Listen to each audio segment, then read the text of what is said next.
Looks like it is 4:34, and at this time we'll call the meeting, the Canyon City Commission to order. With that, please send the prayer. Dear Heavenly Father, we're so grateful to be here. And we just ask that you give us the wisdom to make great decisions for the city of Canyon and represent the people well. And we love you, and we lift our country up to you. In Christ's name we pray. Amen. Stand and say the pledge. I pledge allegiance to the flag of the United States of America and to the republic for which it stands, one nation, under God, indivisible, with liberty and justice for all.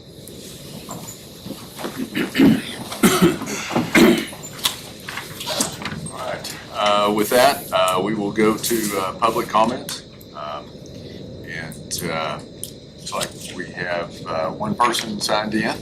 So with that, Cleve, yes, if you would state your name and address. I'm Clete Andrews. I live at 1008 14th Street in Canyon, Texas. I have, I guess, two different separate subjects, but I'll start with the first one. Awesome. So, good afternoon. I'm here to speak on the Transportation Code of 551, 401, 402, and 403. That references the use of golf carts on Texas roadways and the use of such within in the city limits of Canyon. With the City of Canyon and West Texas A&M approving the use of Bird motorized electric scooters, many of my fellow residents and I feel the motorized electric golf carts should be approved in the same local statute.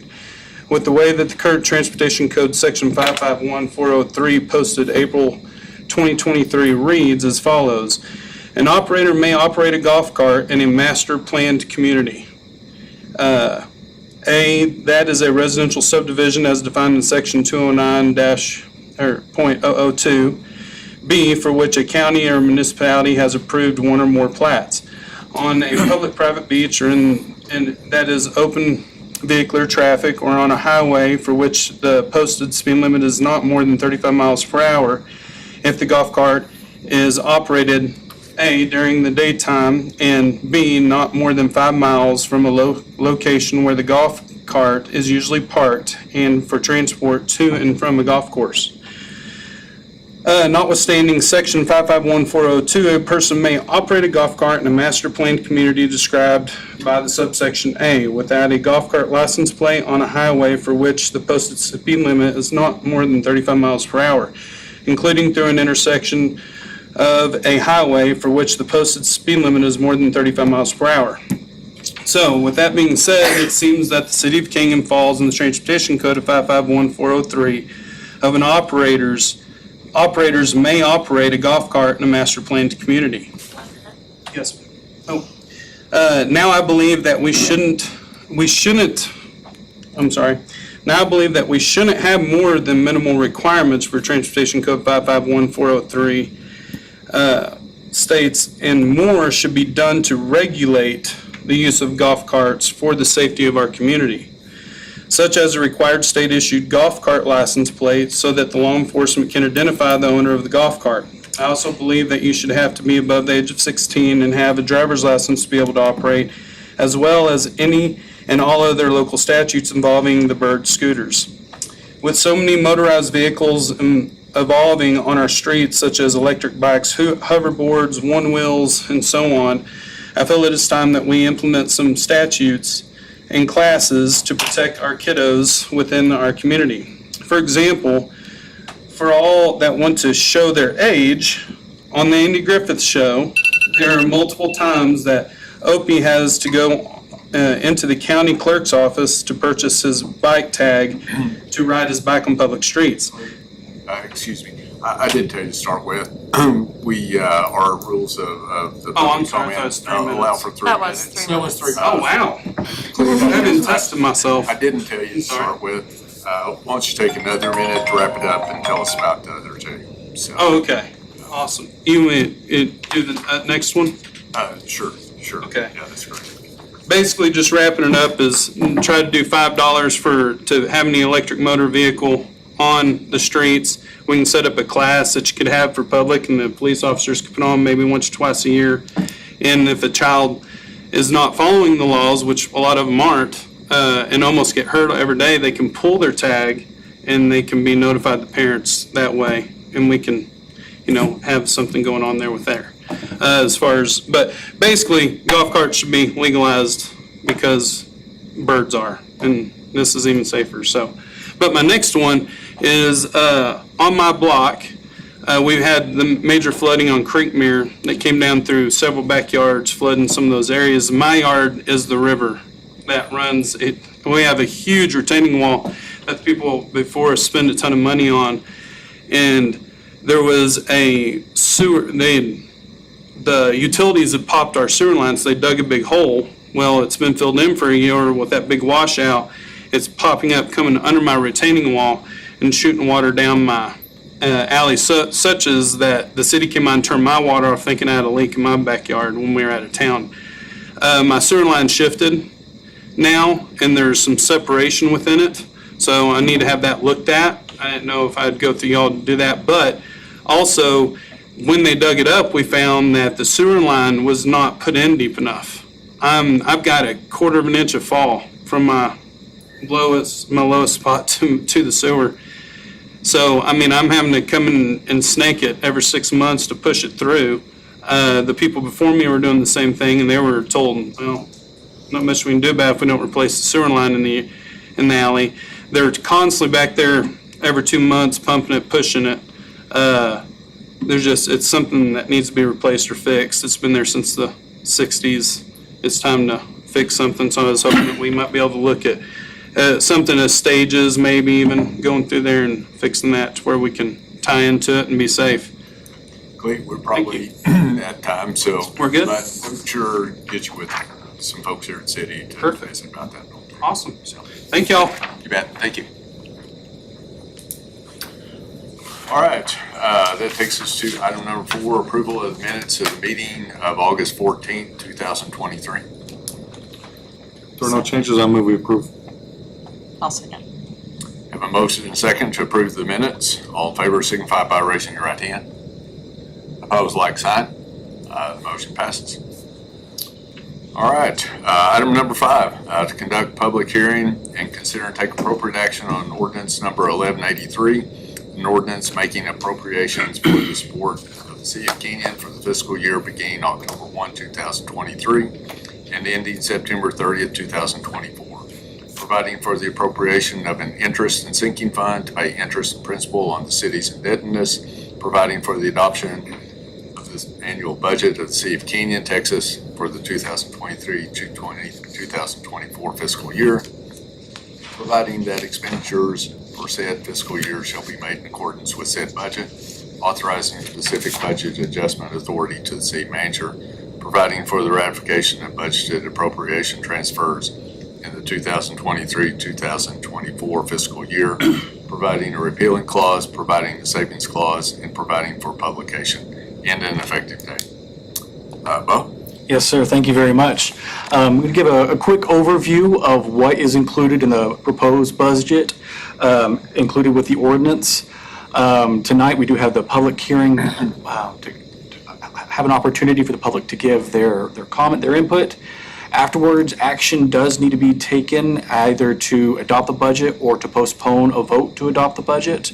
The main thing is that the public hearing does need to take place today. It cannot take place on the same day as the tax rate public hearing. So that is the main objective of tonight's meeting, is to have that public hearing. Looking over the reports that were included in the packet, starting with the comparison of the proposed budget to the amended proposed budget. Last week on the 14th, yes, thank you. Joel included all reports or all changes to the budget as of August 1st. Since August 10th, there were a few more changes made operationally. Some expenses that look like were included that were brought to our attention. The annual warning sign maintenance agreement, which was voted on the 14th meeting. I'll read that. Is that better? Cody? Yes, thank you. I'm looking at the August 10th items there. Now that the cap season is coming to an end, we've got a better idea of revenue based off of the current year's activities. So increased cap revenue by $8,000. Increased vector control revenue to match the fee schedule where vector fees will be collected year-round. And then to make up the difference there, we reduced our water main replacement by $10,000. The next report gives a overview of the budget for the three main funds. There's a difference of about $780,000 in increased expenses compared to the current year budget. Next page shows the increase in tax revenue of $930,000. The justification for that increase being the 3% merit raise for current full-time employees, the three new firefighters at almost $290,000. I did want to give more context on this, make sure that everybody's on the same page. The fire department did apply for a SAFER grant, which is for 9 new full-time firefighter positions for 3 years. The understanding in preparing for that was we would break that up into the next 3 budgets. So when year 4 comes along, we have 9 new firefighters. That grant fund is no longer there. We are prepared to pay for those 9 firefighters rather than 4 years from now, $900,000 increase hit to our budget. So that's why there's 3 firefighters included in this budget. Next year, the plan is another 3. Year after that, another 3 firefighters. And then the general fund CIP projects, there's an increase of $546,000. Those 3 items there account for an increase in over $1 million in expenses. Compared to the increase in tax revenue of $930,000, there's about $77,000 that needs to be covered elsewhere in our budget outside of tax revenue. Next report, we look at the major sources of revenue. Compared to the current year budget, there is a 3% in budgeted revenue. Our largest source, if you'll scroll down, that orange line is water revenue. After that is M&O property tax revenue. And then under that, in light blue line with the red dots, that is our sales tax revenue. Those are our 3 largest sources of revenue for our the 3 major funds. Next page, you can see how these sources of revenue, the percentage of our total budget. The current year budget, property tax revenue is 15%. Next year, that number is 17%, an increase of 2%. Sorry, increase of 2%. The orange is our water revenue. Current year budget is 28%. Next year's budget is down to 26%. Other changes are the franchise fees are decreasing from 6% to 5%. And the golf course revenue is increasing from 4% to 5%. Now looking at those major sources of revenue, first looking at property tax revenue. These are the scenarios that we've been looking at since the work sessions. The proposed budget includes scenario 1, an increase in property tax revenue of $470,714. That's a 12% increase in revenue.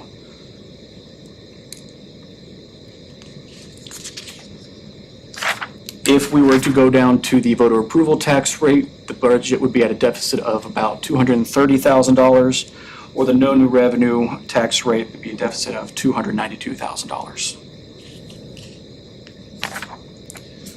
Looking at the next page, history of tax rates, as well as the history of the truth in taxation tax rates. The no new revenue tax rate reflected as the dark blue line on the bottom of that chart. You can see where that has been the last 4 years. Then the orange towards the top, that is our voter approval tax rate before any adjustments.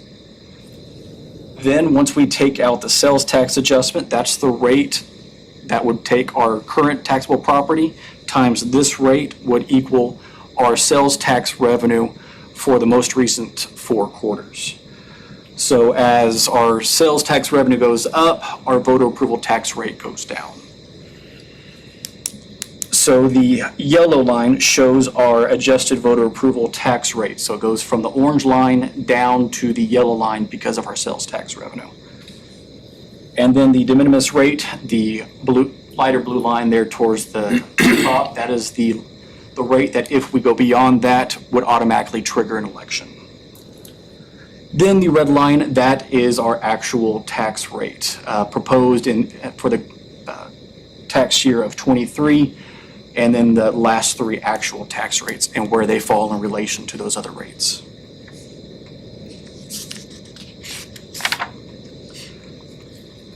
The next report shows how we go from taxable property value to coming up with our budgeted revenue.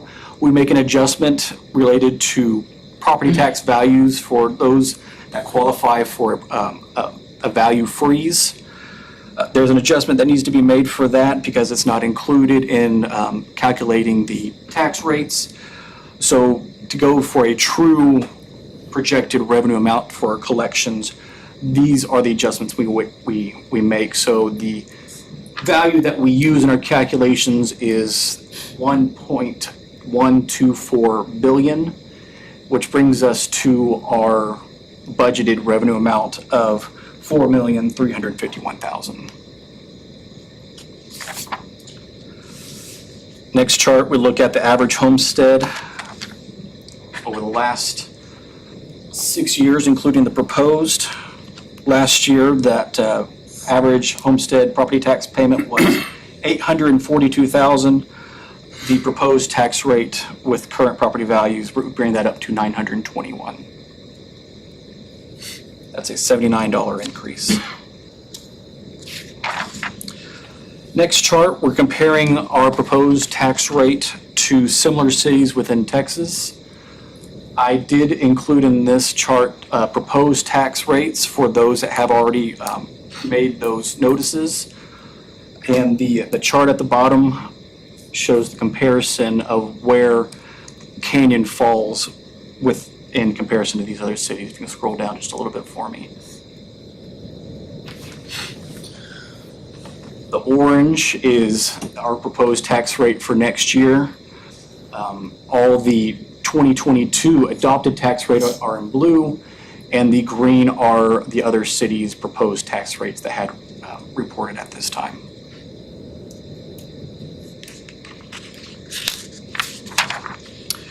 Then we have a comparison on the next page of the assessed property valuations. Total taxable values have increased by 13% compared to last year. Then our last report related to property tax is our tiers number 1.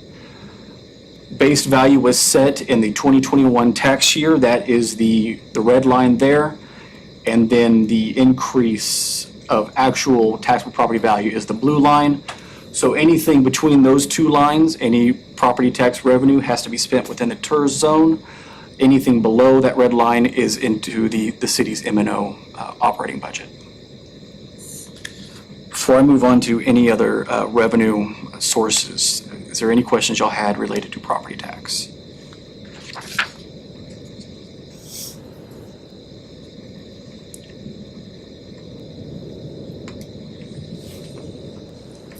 Oh, you said it was if we adopted the rate that's been proposed, it would be 921 on that average home, is that correct? That's correct. And so for $921, I get 365 days of service for police, fire, parks, code enforcement, library, and golf. And streets. And streets. And streets. Solid waste, yes. Is that a correct statement? Yes.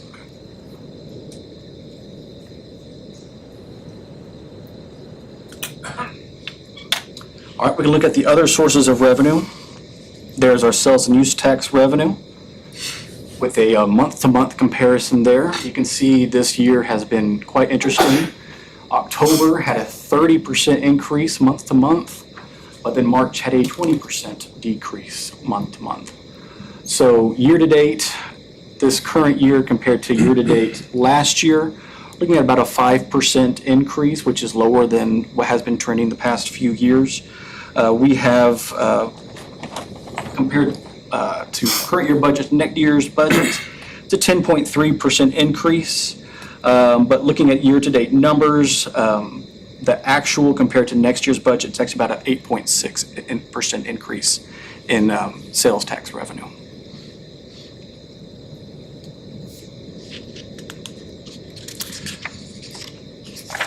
Then our next large source of revenue, this is just looking at not all water revenue, but just water receipts.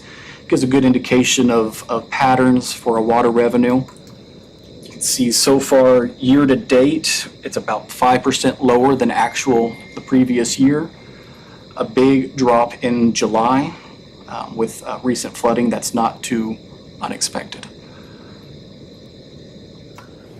We do have budgeted a 3% decrease in water receipt revenue as compared to the current year budget. And that is using the new water rates.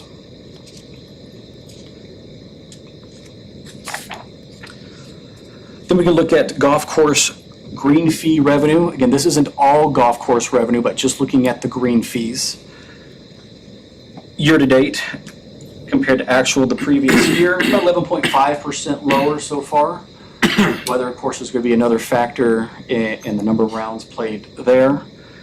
We have budgeted a 19.3% increase compared to the current year budget. Looking at those year-to-date numbers, it's closer to about a 14% increase to actual current year numbers. And that is it for our revenues, unless you have any other revenue-related questions.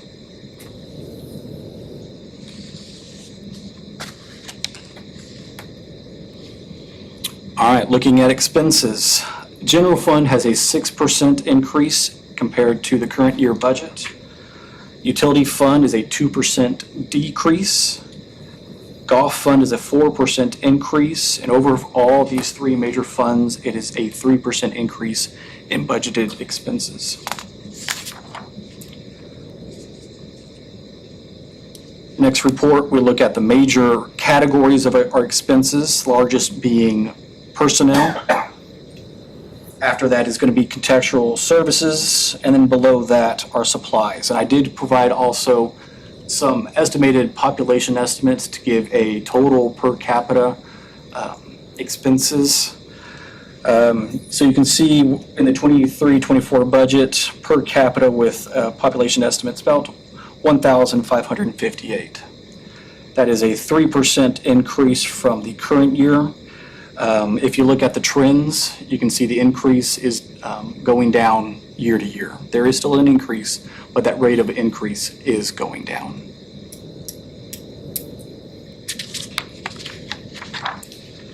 Looking at how these categories fit within our total budget on the next slide, thank you. Personnel is 49%, both in the current year and next year. Contractual services are going down from 35% to 32%. Capital outlay is going up from 4% to 5%. And CIP projects being funded from these three major funds is going up from 4% to 6%.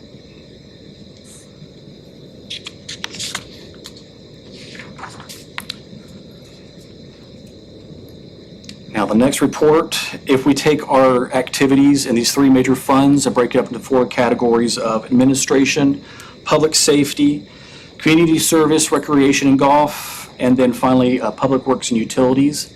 This is how those four categories would make up our budget for those three major funds. The largest is public works and utilities at 39%, then public safety at 29%, then community services, recreation, and golf at 22%, and administration makes up 10%.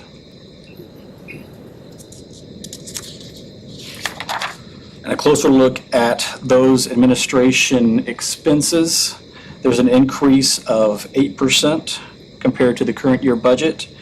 Included in there is an increase in communications promotional printing, the short-term rental administration service, downtown plan design and engineering, $106,000 for the completion of the capital recovery fee study, which was already started in the current year, the WT water tower lighting, and completion of the City Hall facility study, which was also started in the current year. Compared to the preliminary budget, which includes all the department's requests and what is included in the proposed budget, there's a decrease of expenses of $241,000. Public safety has a 2% increase in expenses. Included, they have a full-time court bailiff. I will say that a large portion of the $61,000 is actually going to be covered by a special revenue fund, which I will point out later, but not all of that $61,000 is coming out of these major funds.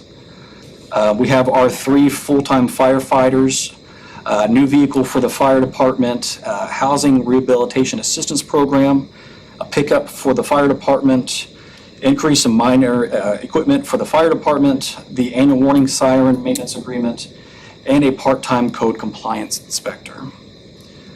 Between the preliminary budget and the proposed budget for these public safety departments, there were over $549,000 in cuts made.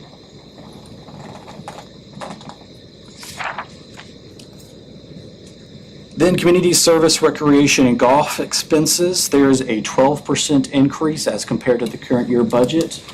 I will say I was looking at this earlier, and if you do not include that $476,000 for the CIP projects for the Parks Department, there's only a $55,000 increase from the current year budget to the next year budget. That's a 1% increase for all of these departments.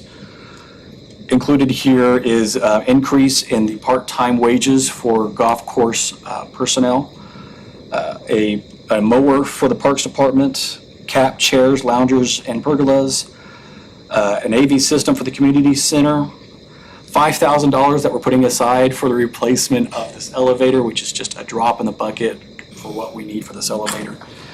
$8,000 for the golf beer cooler, 3 utility vehicles for the golf course maintenance, and a new golf course maintenance lease, annual payment of $118,000. Looking at the preliminary budget, proposed budget, there were over $190,000 in cuts made for these departments. Looking at public works utilities, there's a 3% increase in these expenses, including a full-time wastewater operator, the street motor grader, $687,500 for street seal coating and engineering. I did want to draw attention to this because if you look at the capital outlay line and the percentage change, there's a 622% increase, but above that, a 16% increase. Decrease. Yeah, decrease, thank you.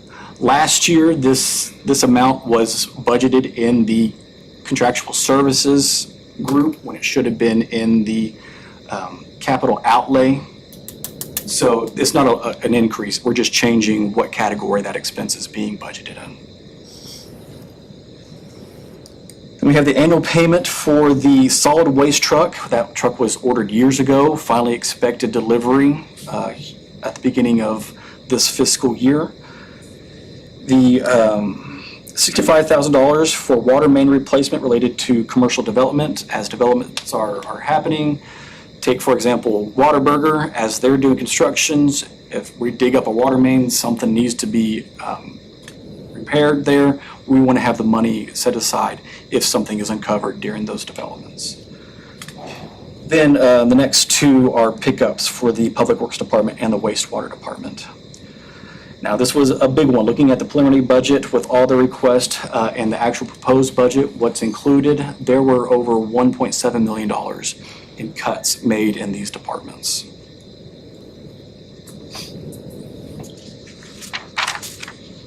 Looking at... So, Bo, there's Yes. a lot other besides that, so what else, what other type of things got cut? One point, the dredging, how much, I don't remember what that one was. Wastewater, It wasn't the full amount, was it?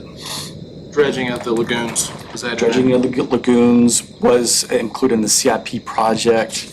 That was included, I assume that's in that 1.7. it is included in that. That was a 1.6. million, I believe, wasn't it, Chris? I Was it a think- million? It was 1.2 million. I don't remember if we did it in 1 year or not, but if we had, Yes. I don't know if we had done it over multiple years. I think we originally had it in as 1 year. Okay, so 1.2 million to dredge the lagoons.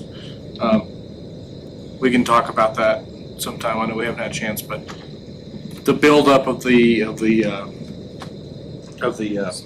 sludge, thank you. We need to build it down. Most of that's probably lingering from our days of the milk plant. We hadn't been able to decrease it. What was the sludge thickness, Dan, when they looked? Remember? Varies from 2 to 4 feet. So, which is not supposed to be that deep. And so, Freeze and Nichols had recommended that we do some of that dredging, and that dredging cost is about 1.2 million.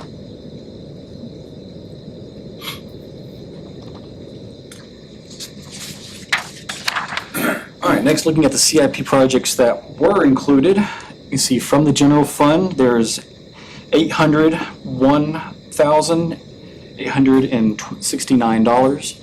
That is the Kalihani Memorial Playground to finish that project, the shared portion of the Brown Road Railroad approach, the I-27 gateway design, the utility easement, lane acquisitions as Myra Park progressive. We want to get ready for Section 4.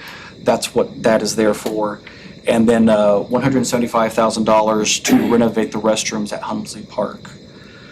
Then there is $587,610 coming from the utility fund for the annual water and wastewater line improvements. That was originally budgeted at $150,000 each, lowered to $125,000 each.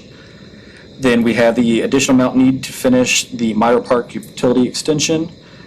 Then the water extension for the lumberyard commercial development. Half of that's being paid by the developer.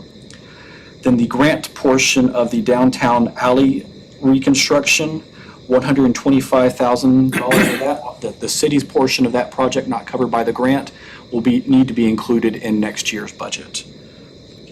The year after next, I should say. I forgot what year I'm in. The 4th Street Pump Station reconstruction, Phase 1, and the force main replacement, both of those are ARPA-related projects.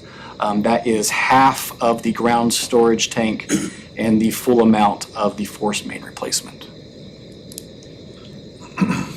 That force main replacement currently out for bid, so progress being made on that project. Those are open tomorrow, I believe. Yes. Then looking at personnel costs. Looking at wages, there's a 4% increase in wages, 4% increase in payroll taxes and workers' comp. Insurance retirement, looking at an 11% increase, the largest increase coming from that insurance at 13%. So overall, personnel costs for the 3 major funds is an increase of 5%. Next page has the personnel costs by department. Largest department with 29 full-time equivalent positions is the police department.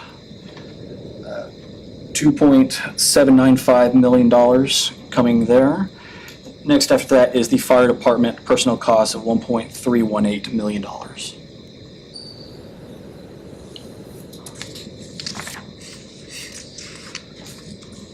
Starting to look at some of the other funds included in the budget. There's the capital equipment fund. The revenue coming into this fund is coming from the 3 major funds paying for their internally financed equipment. You can see the payment from those departments, including interest, of the money in that account is budgeted to be $638,563. There are 10 pieces of equipment that we are budgeting to purchase from this fund next year. The police pickup, the fire vehicle, street motor grader, the parks mower, the solid waste side load truck, the public works pickup, the wastewater pickup, and the 3 utility vehicles for the golf maintenance. So that's $781,000 in equipment purchases being internally financed. Annual payments on those is $114,890. That annual payment is set at the replacement cost, so not the purchase cost of those equipment, but what it will cost to replace that piece of equipment at the end of its useful life. Next two pages are the special revenue funds that we have. I want to draw special attention to number 7, the debt service fund. That last column, looking at what is needed to make the payment for next year. Property tax revenue coming from that INS property tax rate of $152,744. That is in order to make the payment of $379,075. We have an excess amount from previous years of excess collections. It's included in our property tax rate for the INS rate that we include that amount.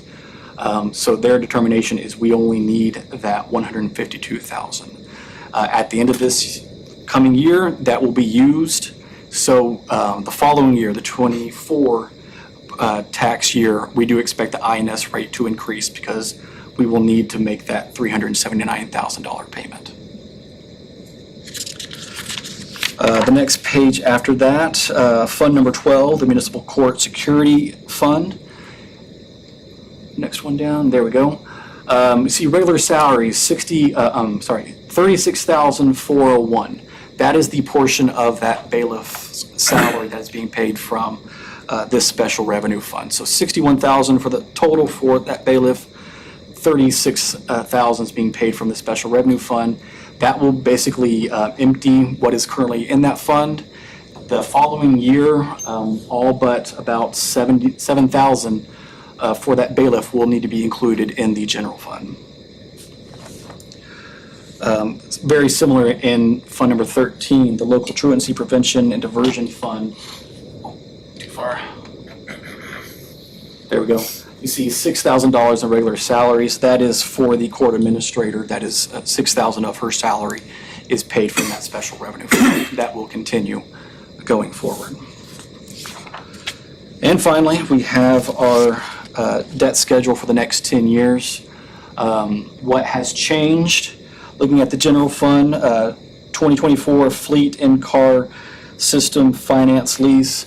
If they do get that pickup, this is the lease for the equipment that needs to be installed into that pickup. And then also, if you look at golf fund debt, that 2024 John Deere equipment lease, this is the $118,000 payment, annual payment for that new equipment. It's reflected there as well.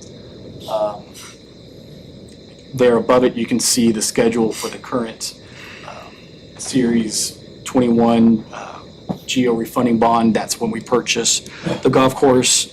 Give some details of the payment schedule on that. And that last line, the general fund governmental debt, that's the debt on the cap. In 10 years, there'll still be just $1.1 million still owed on that bond.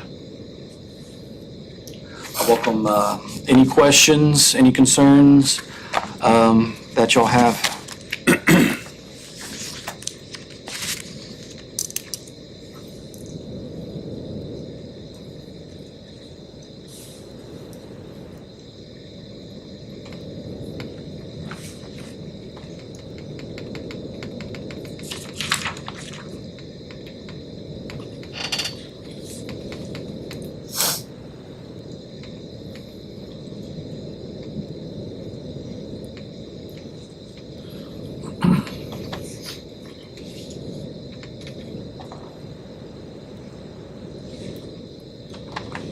All done.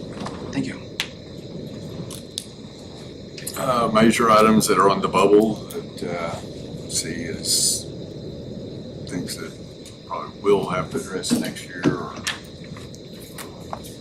on the list that got cut but we're close.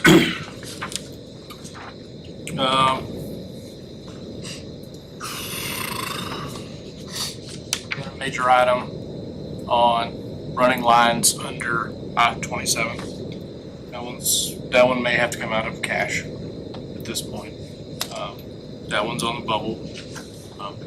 Dan and Adolfo have been granted to move forward on design of that already. We are predicting that to be $800,000 at this point.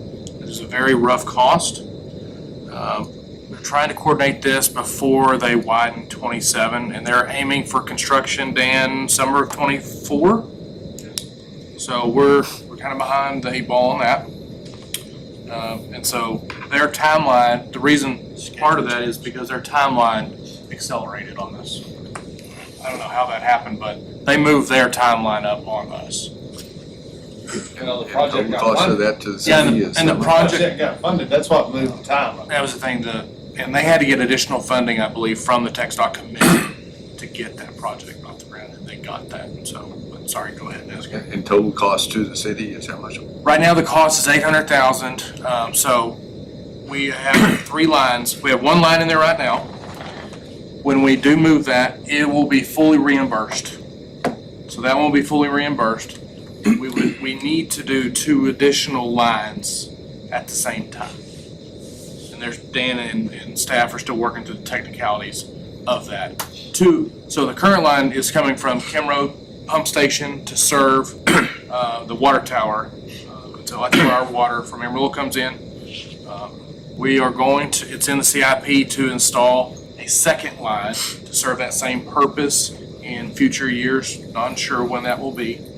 And then we have a line running back the other direction towards Kim Road from our 2 wells that will come in the next 8 to 10 years from Spring Canyon. So those are the 2 new lines. But we are 100% reimbursed for our existing line that does have to move. I believe I don't know if we have to change location, probably location and lower. Do you remember on the existing line? Yes. So, Well, it's basically right, the existing line will be basically right next to it. But it has to be lowered because in the I-27 project, there's gonna be storms. unsure of the complete timing of it all. We're still working through that. We would like to at least do the 2 in the I-27 so we don't have to mess with it. And then one day when we're ready to do it, we can just do lines on the Kim Road side and then on the Spring Canyon side and go from there. Still working through that. But at least the 1 line will be 100% reimbursed to us. So that one's probably the one that's on the fire right now. We're moving forward on. And then Just various other pieces of equipment. other various pieces of equipment we had to turn down. Fire truck. Our fire truck was turned down. Started the pre-payment on our fire $970,000. I think we turned front end loader for the water department down. Turning the asphalt zipper down for the street department. Street department's trying to do more with street maintenance. The asphalt zipper is a attached appurtenance that goes on the front of the loader. That one was turned down. So those were some big ones that were unfortunately turned down. Personnel, police officer, IT, those 2 are probably the next top ones on my list that need to be funded. Another police officer, another person in our IT department. Additionally, looking at debt service for facility improvements right now, we're in the thick of that. That probably will come to the commission as an election, as a bond recommendation. We're looking at $6 million, $6.5 million on that. So that's another one on the list that will probably be. Dan, anything dredging? We're still trying to figure out dredging in the pond. Well, that's just, it's a 1.2 is a hard one to swallow. It may be one we have to piece off together. Think anything else, Joel, Dan, staff, that I missed? I know there's more, but major. Fire marshal. Fire marshal position's still on the cusp. It's not, it can't include a fire marshal in the SAFER grant, just to remind everybody. That's a big one. Thankfully, we do have Craig, who has some experience there, and Dennis and Vince, and they do a great job collaborating, but we do need a fire marshal position someday. I think that's about it that I can recall off the top of my head, so. Capital projects, though, is the utility project, the lines. If we can swing getting all that, we'll have to do the 1 for sure that's existing, but if we can swing the other 2, it's just gonna work when they, make it 6 lanes. They're putting a storm pond in that green space. where the separation is. So there will be a drainage structure in that green space coming. That was it. That's all the big things. Good question. I move the ordinance 1183 making. Need a public hearing first. Oh, sorry. Yeah. Okay. Any other questions then for Bo or Joel? All right, well, thank you all. Then with that, we will open the public hearing. Anyone signed in? Not for this. Then we will close the public hearing. And have a motion and a second.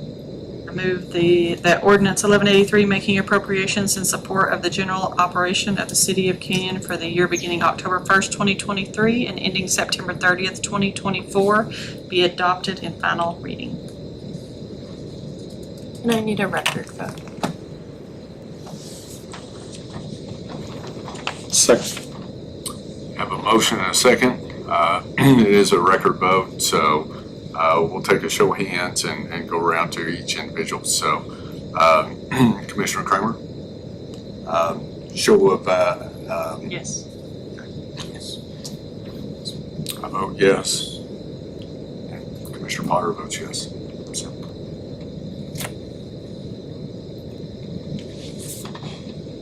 Okay, with that, I vote up 4-0, the motion passes.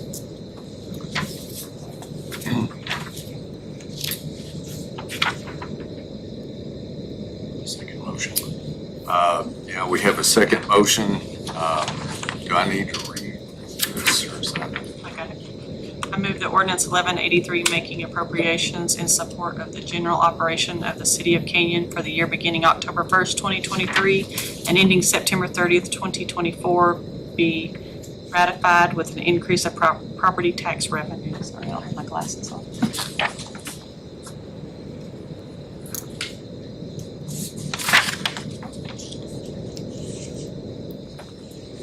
Second.